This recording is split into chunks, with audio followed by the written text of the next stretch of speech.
for anime conventions. Being able to protect yourself is no different than any other life skill. It takes practice and repetition.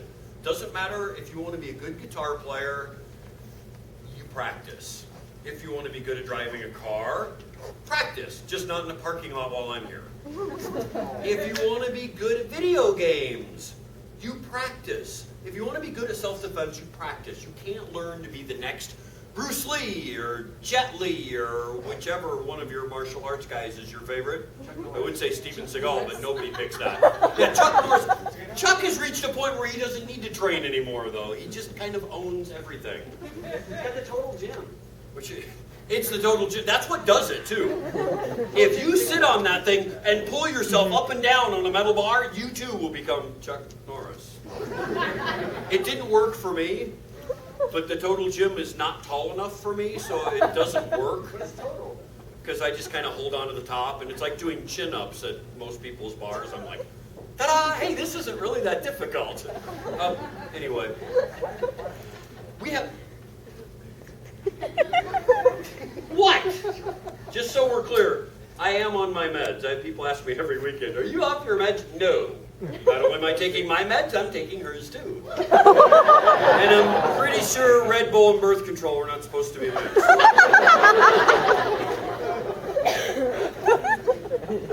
Somebody's sitting in the audience right now going, Red Bull's not a medication. It is an animecon.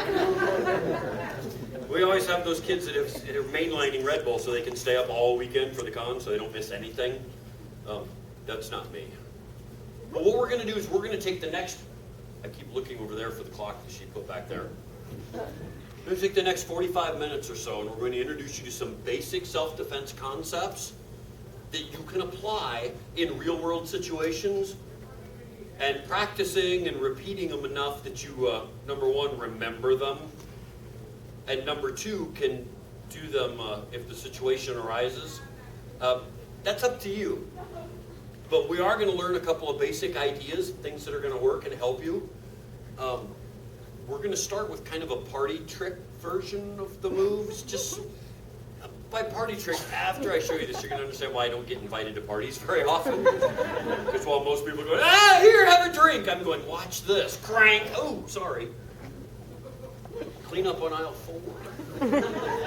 And a really big Band-Aid. We're going to do a couple of basic self-defense things.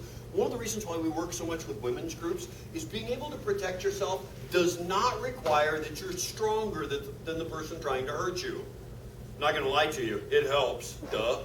Bigger and stronger. But you don't have to be stronger than the person trying to hurt you. It helps a lot if you're smarter than they are. Again, this is why we work with women's groups, because you're already ahead of half of the population. Before you get too offended, always remember, I'm a guy, and I get beat up regularly by girls. I have had my nose broken by my wife, and I wasn't being bad. What? And your dog. My dog broke my nose. Shut up. The dog broke my nose. I'm not very smart. I think just being a kickboxing instructor and getting hit in the head a lot by people who are trying to punch me would teach me to keep my hands up. But no, when you get home in the middle of the night and the dog is not paying attention and you snuck in on your guard dog, so you go, ha! And he jumps off the stairs and we go face to face, the dog wins. Not very bright. Sweetie, I kind of need you for this part. I started to talk about self-defense thing and saw you were over there, so I've been stalling, and he helped with the dog reference. But I need to twist you into a pretzel shape so they can get started hurting each other. They're starting to look impatient and wanting to hurt each other badly. She is. She can't sit still. I just want to get to the part where I get to hurt people. Welcome to our class. Hi, you're going to stand here. Okay. You're going to be the bad guy for us. It's not much of a stretch. Oh, that's terrible. She's so nice and pretty. Yes, exactly.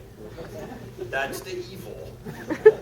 Because the ones that look scary, you already know they're scary, so you don't touch it. It's the pretty ones that you have to look out for. Did anybody see Galaxy Quest? Yes. Remember the little things? Oh, if you're going to help that one, it's hurt. Did any of you actually watch the show? Yeah. Get out of here before they eat pie. What we're going to do is we're going to learn a move that will help help get you out of trouble, whether it's an anime con or any other social setting where you find yourself with that guy, I used to just say guy, but person, who finds himself irresistible and doesn't really understand that maybe you're not that into him and wants to keep being physical and pushing things. Okay, I said we were going to do kind of a party trick version of it.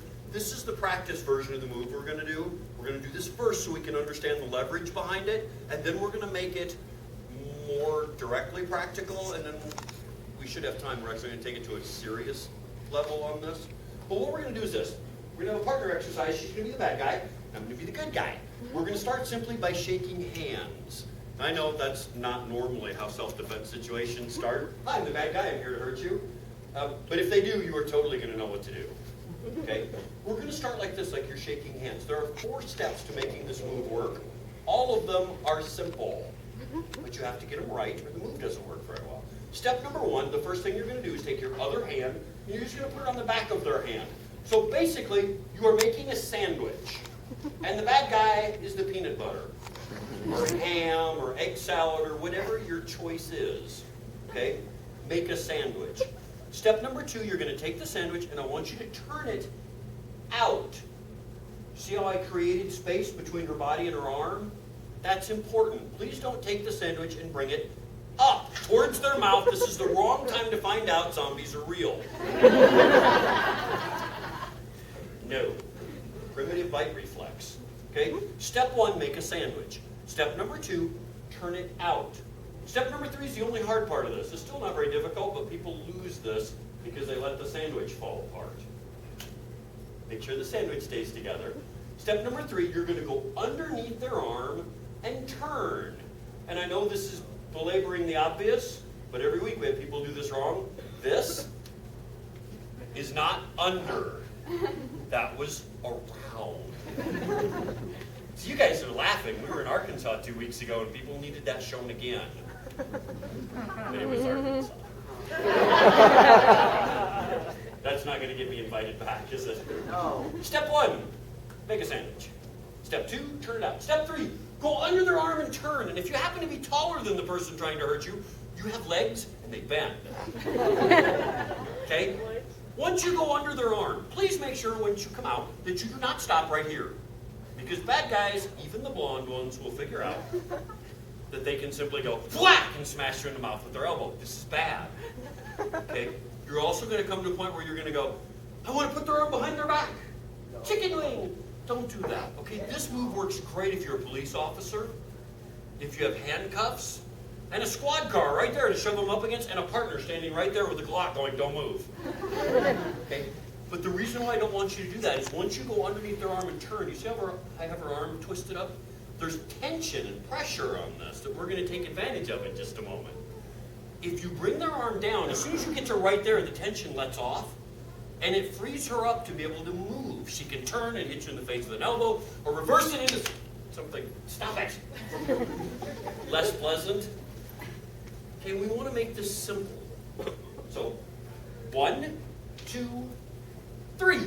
The last thing we're going to do, we ducked under this way and turn. Step number 4, we're just going to continue the twist. Point their elbow up and keep turning their hand. What you should see is as I tighten this, it's going to bring her up on her toes. She's going to make her into a pretty ballerina. And she's going to tap when it starts hurting. Please tap your own leg. If you reach out and try to slap your partner, they're going to twist harder. And the other thing is, since the tension goes that way, if she reaches towards me with her other hand, it actually tightens the move and makes it hurt her more. I'm okay with that part. Okay? You're going to be nice to each other on this. I just want you to try this a couple times so that you get a sense of, okay, that's not doing anything, that's not, oh, that's unpleasant. And then we'll move on. Because again, this is not a practical, real world, I'm coming to get you, so you shake my hand and then duck underneath and twist. Okay? It's a way for you to understand the move, and then we're going to make it more realistic. In fact, some of the guys in here will never put their arm around a girl in a movie theater again. You're welcome. I started. Okay. Stand up.